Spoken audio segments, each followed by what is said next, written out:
안녕하세요. 경영지도사 제3과목 회계학 개론 재무회계 첫 번째 시간 갖도록 하겠습니다. 네, 회계의 기초 부분부터 해서 회계 이론에 대한 부분으로 먼저 진행을 해볼 텐데요. 자, 회계의 기초, 회계의 개념, 가치. 일단 회계란 무엇인지에 대한 개념이 잡혀야지 우리가 회계를 공부할 수 있는 부분이기 때문에 개념 부분에 대해서 먼저 말씀을 드리도록 할게요. 자, 책 내용과 같이 보시면서 정리해 주시면 됩니다. 자, 기업 실체가 경영 활동을 통해 발생하는 경제 가치의 변화를 일정한 원리 원칙에 따라 기록, 계산, 정리를 합니다. 그리고 보고함으로써 이해관계자의 경제적 의사결정에 유용한 정보를 제공하는 정보 시스템. 요게 우리가 얘기하는 회계의 개념적인 부분이다라고 보시면 되겠습니다. 그래서 요것은 이해관계자에게 유용한 정보를 제공하는 쪽에 포커스가 맞춰진 게 우리 회계에 대한 부분이라고 보시면 되겠고요. 자, 이러한 회계는 내부적 기능과 외부적 기능을 가지고 있는데, 자, 내부적 기능은 첫 번째 수탁 책임의 보고 기능이 있다라는 부분입니다. 수탁 책임 보고 기능. 자, 수탁 책임이라는 건 이런 걸로 보시면 돼요. 자, 회사는 개인의 소유가 아니라 보통 법인은 이사진을 꾸려서 그 이사진 중에서 대표이사를 선출을 하고 그 대표이사가 경영을 꾸려가면서 어떤 이윤을 내는, 이윤 창출을 하는 그런 구조가 일반적인 법인의 그런 구조인데요. 그러다 보니까 이 선발된 대표이사가 경영을 잘해서 이윤을 잘 남기고 잘 꾸려갔는지, 살림을 잘 꾸려나간지에 대한 그러한 수탁 책임에 대해서 알아볼 수 있는 그런 보고 기능을 갖고 있다라는 게 회계의 내부적 기능이다라고 보시면 되겠고요. 회계의 외부적 기능을 보도록 하면 자, 이 부분은 경제적 자원의 배분 기능입니다. 경제적 자원의 배분 기능. 네, 배분 기능인데요. 자, 이게 무슨 말인가 하면은 좀 이게 좀 이론적이고 좀 개념적인 부분이 많이 들어가는데 이거는 경제학적인 관점에서 좀 이해를 하시는 부분이 필요합니다. 예를 들면 이제 한정된 자원을 가지고 최대한의 효익을 창출하는 것이 모두의 우리 웬만한 개인들의 목적이 되잖아요. 다시 말해서 그러면 주주들이나 채권자들 같은 경우는 그들이 가지고 있는 자원을 가지고 최대한의 효익을 내려고 할 거예요. 그래서 그러한 효익을 낼 수 있는 곳인지 아닌 곳인지에 대한 어떠한 기업에 대해서 평가를 하고 내가 투자를 할 거야 라는 그러한 판단을 하게 되는 부분들이 필요합니다. 그래서 그런 것들이 경제적 자원의 배분에 관련된 회계의 외부적 기능이다 라고 보시면 되는 부분이에요. 그래서 이건 좀 경제학적 관점이기 때문에 상당히 개념적인 부분이다 라고 보시면 되겠고 개론적인 부분이다 라고 보시면 되겠고요. 네, 그리고 이렇게 두 가지 기능이 있구나 라고 해서 그렇구나 라고 여러분들은 간단히 그냥 가볍게 넘어가시면 일단 되시는 부분입니다.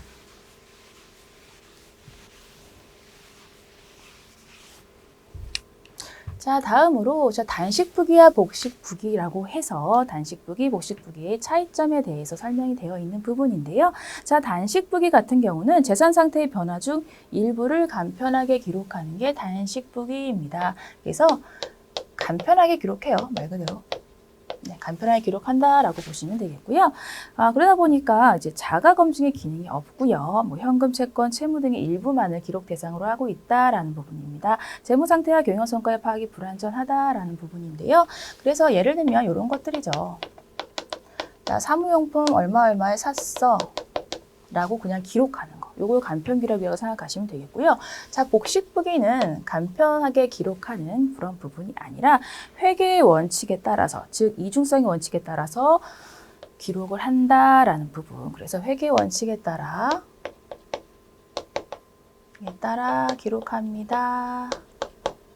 네, 이게 복식부기예요. 그래서 지금처럼 자가 검증 기능이 없지 않고요. 자본의 증감 변화를 기록함으로써 자가 검증 기능을 갖고 있습니다. 대차 평균의 원리를 가지고 있다라는 부분.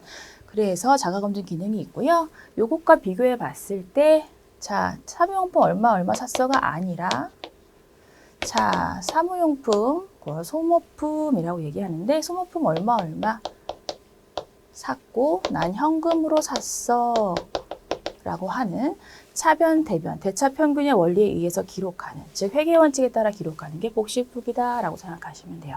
그래서 단식부기와 복식부기는 그런 차이가 있는 부분이고 우리 회계는 이러한 회계 원칙에 따라 기록하는 복식부기 제도를 따라가고 있다라는 부분입니다. 그렇게 해서 단식부기와 복식부기의 차이점은 간단하게 또 보고 넘어가시면 되는 부분이고요. 네, 다음으로 재무회계와 관리회계 부분으로 해서 또 차이적인 부분이 있어서 말씀드리고자 합니다. 재무회계, 관리회계 두 가지 차이점 책에 있는 표 같이 보시면서 보시면 되겠는데요. 재무회계는 보고의 대상이 기업 외부, 주주나 채권자에게 포커스가 맞춰졌다라고 보시면 되겠고, 관리회계 같은 경우는 기업 내부의 경영자 등이 보고의 대상이다라는 부분입니다. 관리회계는 보통 우리가 얘기하는 원가회계라든가 그런 부분이 얘기가 되는 부분이라서 이거는 기업 외부적인 목적으로 보고가 되는 것 보다는 관리적인 목적, 관리적인 의사결정을 하기 위한 목적으로 해서 기록이 되는 게 관리회계다라는 부분입니다. 그래서 외부 보고의 대상부터 보시면 외부의 그런 정보 이용자들에게 되겠고요. 관리회계 같은 경우는 이제 내부의 의사결정 위한 부분이니까 내부의 그런 경영진들이나 기업 내부자들이 되겠다라고 보시면 되겠습니다. 네, 그러다 보니까 재무회계는 외부에 해당되는 외부 정보 이용자에게 내용이 가야 되기 때문에 일정한 회계 기준에 따라서 작성이 돼야 된다라는 부분으로 해서 작성 기준이 회계 기준에 따른 갭 기준이 되는 부분이고요. 관리회계는 일정한 기준이 없어요. 그냥 경영진들에게 입맛에 맞게끔 구현이 되면 됩니다. 보고 형식은요. 재무제표라는 보고 형식을 이용하는 게 재무회계. 네, 그리고 일정한 형식 없습니다. 네, 형식 없어요. 자유롭습니다. 네. 그리고 정보 특성이 과거 정보를 갖고 있다, 미래 지향적 정보를 갖고 있습니다. 정기적으로 보고합니다. 그래서 1년에 한 번씩이라든가 분기 보고, 반기 보고 이런 형식으로 해서 일정한 정기적 보고 기간이 있고요. 이거는 수시 보고예요. 별다리 필요하게 됐을 때 바로바로 그냥 쓰이면 되는 부분이고, 회계 목적, 투자 및 신용평가 의사결정에 유용한 정보 제공을 목적으로 합니다라는 부분. 왜냐하면 외부 정보 이용자들은 투자를 할 목적이 크고 그런 신용 정보를 이용하기 위한 부분이 크니까 그러한 목적으로 해서 재무회계는 이용이 되고 있다. 그러한 목적으로 여러분들이 판단하시면 되고요. 요거는 이제 관리회계는 내부자들의 경영관리 목적에 유용한 정보 제공을 목적으로 합니다. 라고 해서 차이점에 대해서 표에 있는 내용과 같이 간단하게 이것도 이해를 좀 해주시면 좋겠다라고 말씀을 드립니다.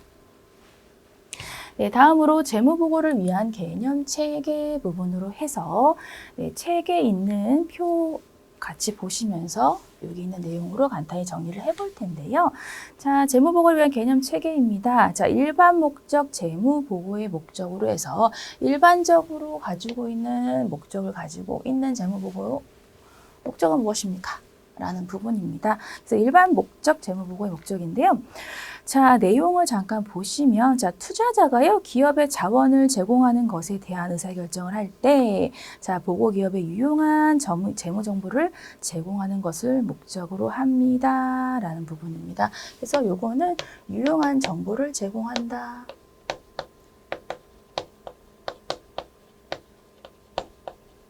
네, 이게 일반 목적 재무 보고의 목적이에요. 그렇게 해서 내용적인 부분은 이렇게 보시면 되는 부분이고요. 그리고 일반 목적 재무 보고의 한계입니다. 이러한 재무 보고를 함에 있어서도 이제 완벽한 정보를 구현할 수는 없는 부분이니까 어느 정도의 한계가 있다라는 부분이고요. 요거는 잠깐 보시면. 첫 번째 점에 있는 거, 표에 있는 거 보시죠. 현재 및 잠재적 투자자, 대여자 및 기타 채권자가 필요로 하는 모든 정보를 제공하지 않고요. 제공할 수도 없어요. 그래서 모든 정보 제공은 불가능하다라는 부분입니다. 그리고 또 한계점, 두 번째 한계점, 보고 기업의 가치를 보여주기 위해 고안된 것이 아니라 보고 기업의 가치를 추정하는 데 도움이 되는 정보를 제공한다라는 부분입니다. 그래서 추정 정보를 제공한다라는 거죠. 추정할 수 있다라는 부분이고요. 그런 정도로까지밖에 안 된다라는 부분이고요. 자, 정확한 서술보다는 상당 부분 추정, 판단 및 모형에 근거를 합니다. 그래서 추정 모형에 근거합니다. 그래서 어쨌든 간에 완벽한 정보를 제공하고 있진 못하군이라고 보시면 되겠어요. 그게 한계점이다 라고 보시면 되겠고요. 자, 기본 가정으로서 회계 공준 이 부분인데 이건 좀 중요하게 여러분들이 기억을 해주셨으면 합니다. 어떤 부분이냐? 지우고 자, 개념 체계로 해서 기본 가정을 가지고 있는 거 딱 한 가지밖에 없어요. 딱 한 가지. 계속기업의 가정. 그래서 기본 가정은 요거 하나, 계속기업의 가정 하나밖에 없다라는 걸 일단 좀 기억을 해주셨으면 하고요. 자, 이런 계속기업을 기본 가정으로 하고 있는 부분, 그래서 이러한 근거로 하는 여러 회계 처리 방법이 있다라는 부분인데요. 요거를 여러분들이 조금 더 한 번 더 이것도 좀 눈여겨봐 주셨으면 합니다. 자, 그러면 계속기업 옆에 있는 비고란에 있는 계속기업 가정에 근거한 회계처리 방법을 봤을 때, 자, 첫 번째로, 자, 발생주의 회계 원칙을 따르고 있다라는 부분이에요. 그래서 첫 번째 발생주의. 자, 발생주의 회계다라는 거. 자, 발생주의 회계는요, 이렇게 보시면 되는데요. 자, 현금이 유입되는 시점에 기록을 하는 것이 아니라 실질적으로 어떠한 사건이나 거래가 발생한 시점에 그때를 기준으로 해서 기록을 한다라는 거. 이것이 발생주의 회계다라고 간단하게 이해하시면 되는 부분이고요. 네, 그리고 계속 기업을 우리가 가정을 하고 있기 때문에 자, 두 번째로 우리는 어떠한 자산을 취득했을 때 이때는 취득 시 원가인 역사적 원가로 회계 처리를 하게 됩니다. 그리고 유형자산의 감가상각 이런 것들, 무형자산의 상각 이런 것들, 상각이나 감가상각 같은 부분도 네. 이런 부분도 비용을 이제 배분하는 차원의 문제인데요. 이게 계속기업이 가정이 있기 때문에 비용 배분이 이제 매년마다 가능하게 된다라는 것으로 이해하시면 되겠습니다. 그리고 유동과 비유동의 구분인데요. 네, 유동.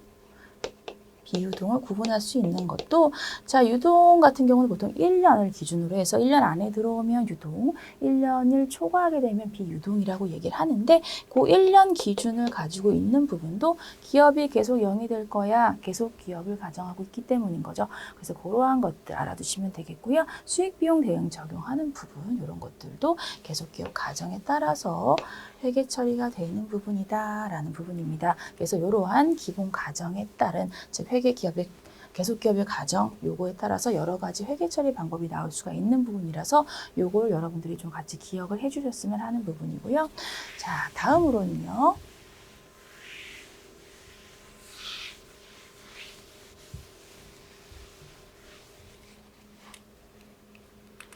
자, 재무정보의 질적 특성 부분입니다.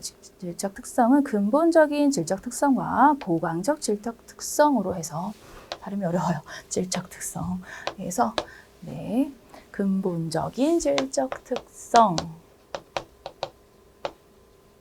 네, 그리고 보강적 질적 특성이다라는 부분인데 여러분들 이것도 중요하게 기억해 주셔야 된다. 네, 근본적인 것과 보강적인 것을 구분해서 일단 종류별로 여러분들이 기본적으로 구분을 해주셔야 되는 거 필요하고요. 그 안에서도 어떠한 내용들이 있는지를 여러분들이 판단하실 수 있으셔야 됩니다.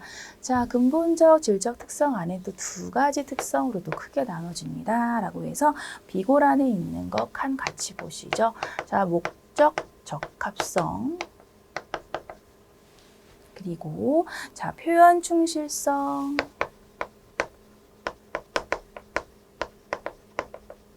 네, 이렇게 해서 근본적, 질적 특성은 이렇게 두 가지로 또 크게 나눠져 있고요. 이 안에서도 또 세부적인 내용들이 있어요. 자, 예측가치, 네, 확인가치, 중요성. 자, 표현의 충실성도 마찬가지 세 가지가 있는데요. 완전하게 서술됐느냐, 그리고 중립적으로 서술되었느냐, 그리고 오류가 없느냐. 네, 요게 갖춰져야 표현의 충실성을 갖추고 있다라고 말을 할 수가 있는 부분입니다. 그래서 자, 재무정보의 질적 특성 중에 근본적 질적 특성은 두 가지로 나눠져 있으면서 그 중에서도 또 세부적인 내용들이 각각 다르게 내용들이 실려 있어요. 그래서 여러분들이 일단 구분해서 여러분들이 알아두시는 거 첫 번째 중요한 부분이고요. 그리고 이거 외에도 이제 조금 더 보충적인, 보강적인 질적 특성이 있게 되어 있는데, 자, 여기에서도 네 가지가 있습니다. 비교 가능성, 그리고 검증 가능성, 적시성, 그리고 이해 가능성. 네, 이렇게 해서 네, 근본적 질적 특성과 보완적 질적 특성 일단 구분해서 여러분들이 아시는 거 중요하게 말씀을 드립니다. 그래서 저는 이런 거 외울 때 목표 이렇게 외우기도 했고, 뭐 비검적이 이렇게 앞자만 따서 외우기도 하고 뭐 그랬어요. 그래서 이것도 예확중 막 이렇게 외우기도 했는데 여러분들도 여러분들 방식대로 좀 빨리 외워주시는 것도 좀 필요합니다. 시험의 목적상 또 많이 나오는 부분도 있고 하니까 여러분 잘 기억을 좀 해주시고요. 네, 그리고 포괄적 제약 요인으로 해서 여기 있는 내용을 보도록 할 텐데, 자, 원가의 원가, 네, 원가. 자, 재무정보의 보고에는 원가가 소요가 될 수밖에 없습니다. 이게 종이 한 장, 뭐 A4 용지도 원가잖아요. 비용이잖아요. 그런 것처럼 원가가 소요가 되는 부분이라서, 자, 이런 정보 보고의 효액이 그 원가를 정당화하는 것이 중요하다. 그래서 효액이 너무 적으면, 너무 떨어지면, 이건 원가가 너무 많이 들어간다고 하면, 요거는 좀 좋은 목적으로서 나갈 수 없죠. 그러니까 제약 요인이 된다라고 보시면 되겠고요. 재무제표의 요소 부분으로 봤을 때는 재무 상태와 경영 성과, 크게 재무 상태를 나타내는 것들, 그리고 경영 성과를 나타내는 걸로 해서 재무제표의 요소는 두 가지로 크게 나눠진다라는 부분이고요. 재무 상태를 나타내는 건 자산, 부채, 자본, 경영 성과를 나타내는 건 수익, 비용이다라고 해서 표에 있는 내용은 이렇게 정리를 같이 하고요. 중요하게 말씀드렸던 부분은 조금 더 눈여겨봐 주시기를 부탁드립니다. 네, 그리고 이 앞서 얘기했던 질적 특성에 대해서 이제 조금 더 자세하게 구체적으로 말씀을 좀 드리는 부분이고요. 자, 여기 있는 거 앞서 말했듯이 중요한 부분이고 별표 한번 더 추구합니다. 자, 근본적 질적 특성으로 해서 목적 적합성, 표현의 충실성에서 목표 이렇게 했었죠. 이렇게 해서 두 가지 알아두시면 되는 부분이고요. 목적 적합성은 책 같이 보시면, 자, 정보 이용자의 의사결정 목적과 관련성이 있어야 된다라는 게 목적에 적합해야 된다라는 그런 목적 적합성을 가지고 있는 부분이고요. 그리고 이제 이 부분에서 세 가지 있었죠. 예측 가치, 확인 가치, 중요성.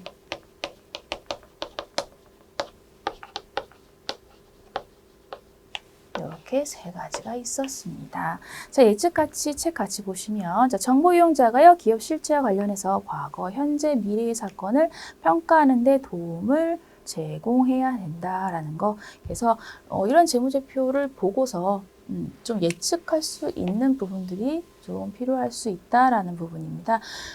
예를 들면 이런 거라고 생각하시면 돼요. 어떤 재무제표, 그러니까 작년에 어떤 기업의 작년에 재무제표를 봤다라고 했을 때, 자, 뭐 1분기부터 네, 이상한 거예요. 1, 4분기, 뭐 2, 4분기 이렇게 했을 때요. 매출이 3, 4분기까지는 쭉 올랐는데 4분기 때는 뚝 떨어지는 이러한 이러한 매출 구조를 가졌더라. 근데 이게 몇 년치를 봤더니 다 이런 구조를 가졌더라라는 부분이 만약에 확인이 됐다라고 하면 우리가 예측할 수가 있습니다. 어떻게? 이번 연도도 4, 4분기 때는 매출이 떨어질 것 같아. 라는 형식으로 우리가 예측을 할 수 있겠죠. 이런 것들을 예측 가치라고 생각하시면 좀 편하실 것 같고요. 자, 확인 가치는 재무 정보가 과거 평가에 대한 피드백을 제공을 한다면, 자, 확인 가치를 가지고요. 정보 예측 역할과 확인 역할은 상호 관련성이 있습니다. 이게 상호 관련성이 있다라는 부분이고요. 이런 거죠. 그래서 사사분기 때 이번에도 사사분기 때 매출이 떨어질 것 같아라고 예측을 했어요. 그러고 나서 이번 연도 정말 사사분기가 왔고요. 그리고 봤더니 정말 매출이 사사분기 때 또 떨어졌더라라고 했으면, 자, 이거는 확인 가치, 즉 피드백 가치를 갖게 되는 거죠. 정말 그랬네? 라는 확인 가치를 갖게 되는 부분이니까 이런 형식으로 해서 예측 가치, 확인 가치는 서로 상호 관련성이 있다라는 걸로 이해하시면 되는 부분일 거고요. 자, 중요성은, 자, 정보가 누락되거나 잘못 기재된 경우에 의사결정에 영향을 미친다면 그런 미친다면 중요하고요. 해당 기업의 특유한 측면의 목적 적합성을 의미하고 있다라는 게 중요성입니다. 그래서 중요한 정보가 누락되지 않게끔 해야 된다라는 부분으로 보시면 되실 것 같습니다. 자, 그리고 표현의 충실성, 아래다 쓸게요. 네, 기억하시기 좋게. 자, 완전하게 서술돼야 돼요. 완전하게 서술돼야 됩니다. 네, 그리고 중립적으로 서술돼야 됩니다.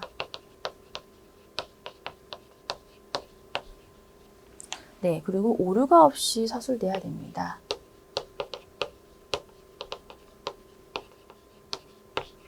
네, 이렇게 해서 표현의 충실성인 3가지가 있고요. 그리고 자, 완전한 서술은 정보 이용자가 서술되는 현상을 이해하는 데 필요한 모든 정보를 줘야 된다. 모든 정보를 완전하게 다 보여줘야 된다라고 보시면 되고요. 중립적인 서술은 어떤 재무정보의 선택이나 표시에 편의가 없게 말 그대로 정말 중립적으로 서술돼야 된다라는 거. 그리고 오류가 없어야 됩니다. 경제적 현상의 기술에 오류가 없고요. 보고 정보를 생산하는 데 사용되는 절차의 선택, 적용 시 절차상 오류도 없어야 되고요. 그래서 여러모로 오류 없이 서술이 돼야지 표현을 충실하게 했다라는 재무제표의 그런 근본적 질적 특성에 부합될 수 있다라고 보시면 되겠습니다. 그리고 재무정보의 질적 특성 중에 근본적 질적 특성 말고 이제 보강적 질적 특성이 있는 부분인데요.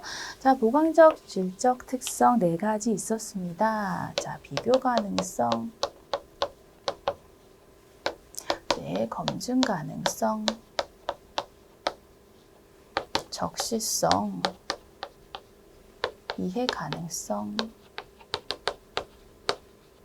네, 이렇게 4가지가 있었고요. 자, 비교 가능성은요, 정보 이용자가 항목 간의 유사점과 차이점을 식별하고 이해할 수 있게 하는 질적 특성. 그래서 기간별 실체감 이렇게 비교를 할 수 있게끔 하는 게 비교 가능성이다라고 보시면 되겠고, 자, 검증 가능성은 합리적인 판단력이 있는 독립적인 서로 다른 관찰자가 보더라도 이게 같은 결과를 낸다면 그건 검증 가능성을 갖고 있다라고 보시면 되겠습니다. 누가 봐도 같은 의견을 낸다면 그건 검증된 거니까요. 그게 검증 가능성이고요. 적시성은 의사결정자가 정보를 제때에 이용 가능하게, 그러니까 적시에 이용 가능하게, 제때에 이용 가능한다라는 게 적시성입니다. 자, 이해 가능성은 자, 다수의 정보 이용자가 쉽게 이해할 수 있어야 한다라는 부분으로 해서 이해 가능성 이렇게 여러분들 간단히 봐주시면 되는 부분이고요. 이렇게 구분해서 일단 어떤 것들이 있는지는 반드시 알아두셔라 라고 강조 한 번 더 드리겠습니다. 네, 그리고 재무제표의 요소로 가도록 할 텐데요.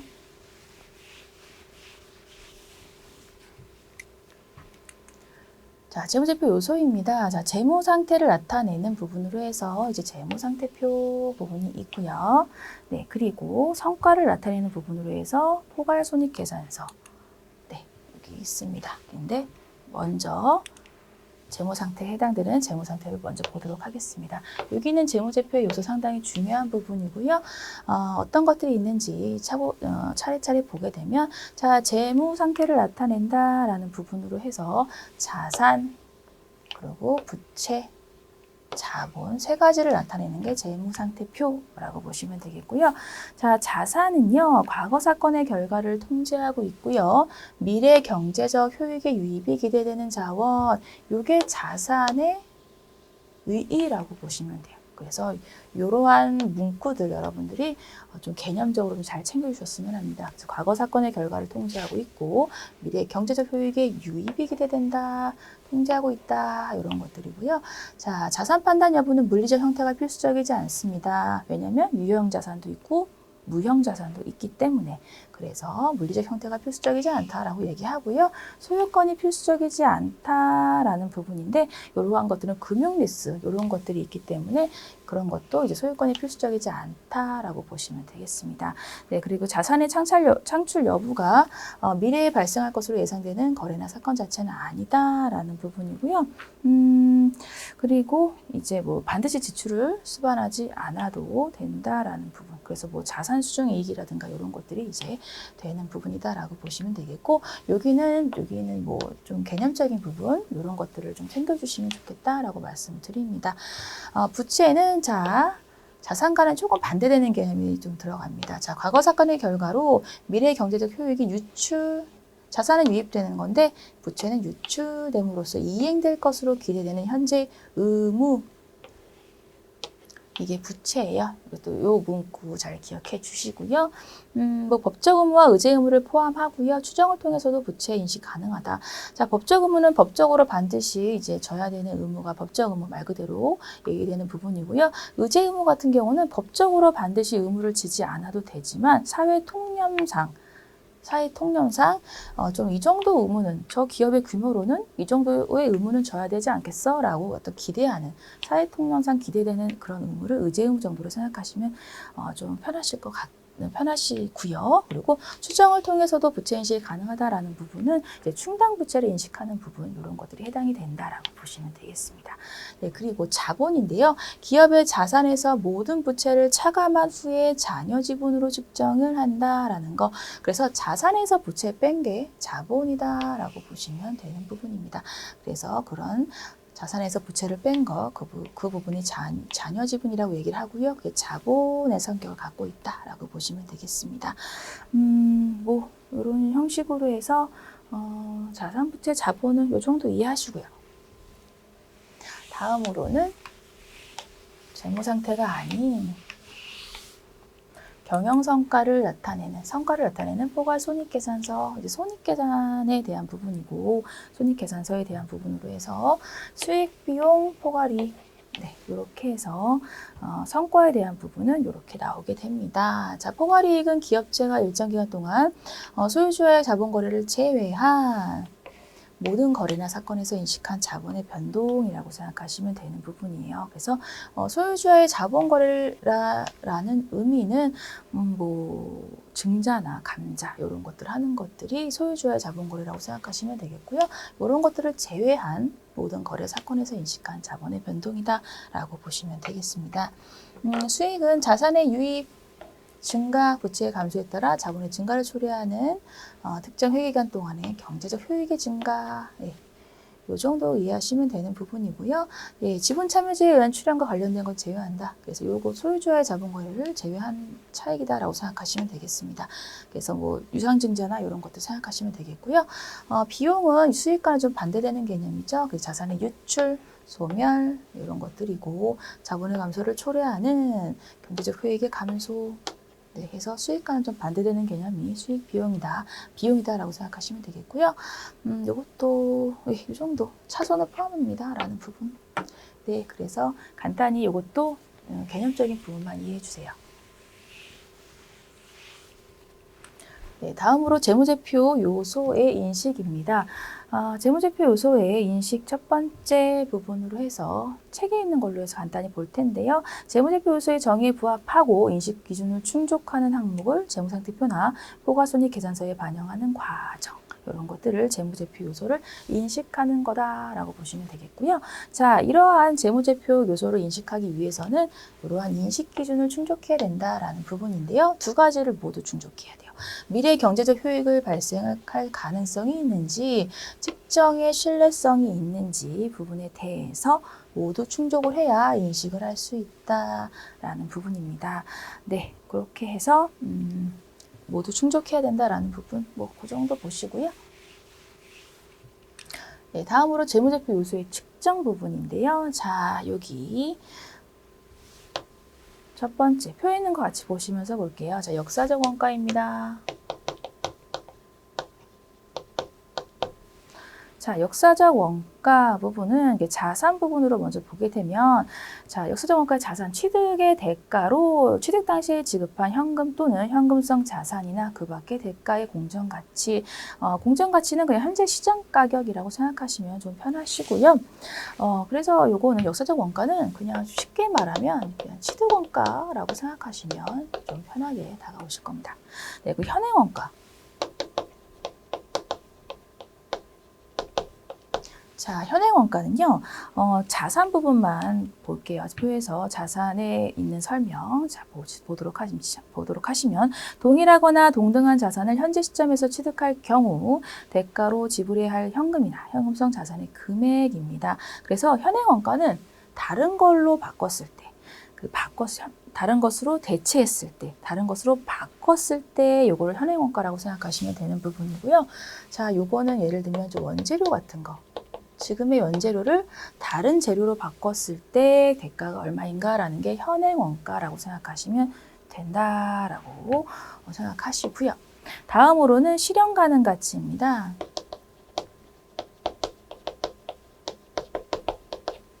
네, 실현 가능 가치는요, 이렇게. 자산 쪽만 표에 있는 내용을 보도록 하는데 정상적으로 처분하는 데 수취할 것으로 예상되는 현금이나 현금성 자산의 금액입니다. 그래서 어떤 걸 처분해요. 처분을 하고서 어떤 비용 같은 걸 다 제외하고서 내가 수취할 수 있을 것으로 예상되는 그러한 가액이기 때문에 이런 거는 팔았을 때, 자, 현행 원가는 대체했을 때, 다른 걸로 바꿨을 때고요.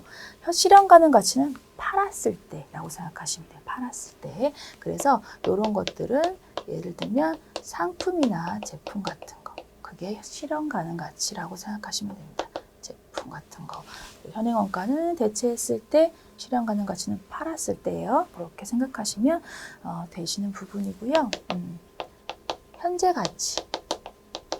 현재 가치는, 자, 요거는 부채 쪽에 있는 걸 포커스로 맞춰서 말씀을 드릴게요. 자, 정상적인 영업 과정에서 그 부채를 상환하는 데 필요할 것으로 예상되는 미래 순현금 흐름, 순현금 유출액의 현재 할인 가치입니다. 라고 해서, 자, 요런 것들은 예를 들면 이제 사채 같은 거. 사채 같은 거. 그래서 이런 것들은 사채는 좀 오랜 시간이 사채의 그런 만기 기간이나 이런 기간이 보통 2, 3년 좀 넘어가는 경우들이 좀 많기도 하고 길게 끌고 가는 부분들도 있고요. 그리고 이자를 수취하는 이런 부분들이 있기 때문에 이러한 부분들, 특히 사채 같은 경우는 미래의 현금 흐름이 중요해요. 그래서 이러한 경우에는 미래의 현금 흐름을 현재 가치화하는 그러한 부분들이 필요합니다라는 걸로 해서 현재 가치 부분은 이렇게 사채 쪽으로 여러분들이 좀 예를 들어서 생각하시면 조금 편하게 다가오실 겁니다. 그래서 이런 말들이 좀 어려워서 한번 조금 정리를 하고 이제 가는 부분이고요. 자, 자본과 자본 유지의 개념으로 해서 내용을 설명을 드리겠습니다. 자본과 자본 유지, 자, 재무적 자본 그리고 실물적 자본으로 해서 네, 재무적인 자본, 네, 그 실물적 자본으로 해서 네, 좀 구분돼서 나온 부분들이 있고요. 네, 자, 간단하게만 정리할게요. 네. 그 재무적 자본 같은 경우는 우리가 일반적으로 쓰는 그러한 개념이다라고 보시면 돼서 뭐 투자된 화폐 또는 구매력 이런 것들 우리가 알고 있는 그냥 화폐 일반적인 화폐 금액이라고 생각하시면 되겠습니다. 그래서 순이익 같은 경우도요 그냥 기말 자본에서 기초 자본을 빼서 늘어난 부분만큼이 순이익이다라고 보시면 되는 거. 그래서 우리가 일반적으로 쓰고 있는 그런 개념이 재무적 자본이라고 생각하시면 되고요. 실물적 자본 같은 경우는 기업의 조업 능력을 개념으로 해서 실물 생산 능력을 측정을 하게 됩니다. 그래서 이런 순이익도 생산 능력의 증가액으로 해서 재무적 자본과는 조금 다르게 조금 복잡한 부분으로 해서 이해가 되는 부분인데요. 개념적인 것만 딱 설명을 딱 드리면 자 실물적 자본 그런 거라고 보시면 돼요. 뭐 경영 능력이 변화가 된다라든가, 뭐 물가가 변동된다라든가, 아니면 뭐 조업 능력이나 뭐 화폐 가치 등이 변동이 되는 그런 것들이 생기게 되면은, 자, 순이익 개념에서의 이런 것들이 이제 실물 생산 능력이나 조업 능력의 변화에 따라서 좀 다르게, 순이익의 개념이 다르게 갖고 가게 될 수가 있습니다. 그래서 그 순이익의 차이 개념이 좀 다르게 된다라는 거, 그것이 재무적 자본과 실무적 자본의 약간 차이점 정도라고 생각하시면 되겠어요. 네, 그렇게만 이해하시고요.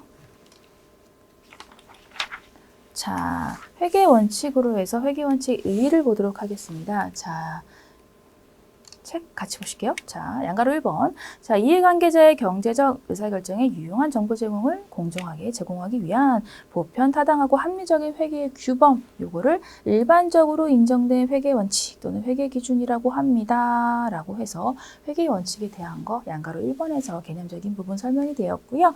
자, 양가로 2번에 있는 내용. 자, 회계 원칙은 회계 실무에서 재무제표를 작성하기 위해 지켜야 할 회계 실무의 규범입니다. 라는 부분으로 해서 회계 원칙의 의의는 양가로 1번, 양가로 2번으로 해서 책에 있는 내용으로 간단하게 넘어가도록 하고요. 자, 회계 관습이라는 게 있는데요. 자, 회계 관습은 회계의 기본 원칙으로 규정되지는 않았어요. 이것처럼 회계 원칙으로 규정되지는 않았지만 회계 실무에서 전통적으로 적용되어 온 회계 처리 방법으로서 회계 실무의 편의와 실용성에 의해 일반적으로 수용되는 그런 실용적인 회계 규범이라고 보시면 됩니다. 그래서 회계 원칙은 아니라 회계 간습화돼서 그냥 적정한 수준에서 수용이 되어진 그런 실용적 회계 규범이다라고 생각하시면 되겠고요. 이러한 관습적인 회계 처리 방법으로는 뭐 중요성이나 보수주의, 업종별 관행에 따라서 이러한 관습적인 회계 처리 방법이 있을 수 있다라고 보시면 되겠습니다. 네, 이렇게 해서 첫 번째 시간은 회계 이론 부분으로 해서 회계가 어떤 건지 이런 부분으로 좀 정리를 좀 드렸고 좀 천천히 이해를 돕기 위해서 좀 진행을 좀 구체적으로 얘기하는 부분으로 해서 진행을 했습니다. 네, 이렇게 해서 회계 이론 부분 같이 마무리하고요. 잘 이해 안 되시는 부분은 계속 읽어가시면서 정리해 주셨으면 좋겠습니다. 네, 이번 시간도 수고 많으셨습니다. 감사합니다.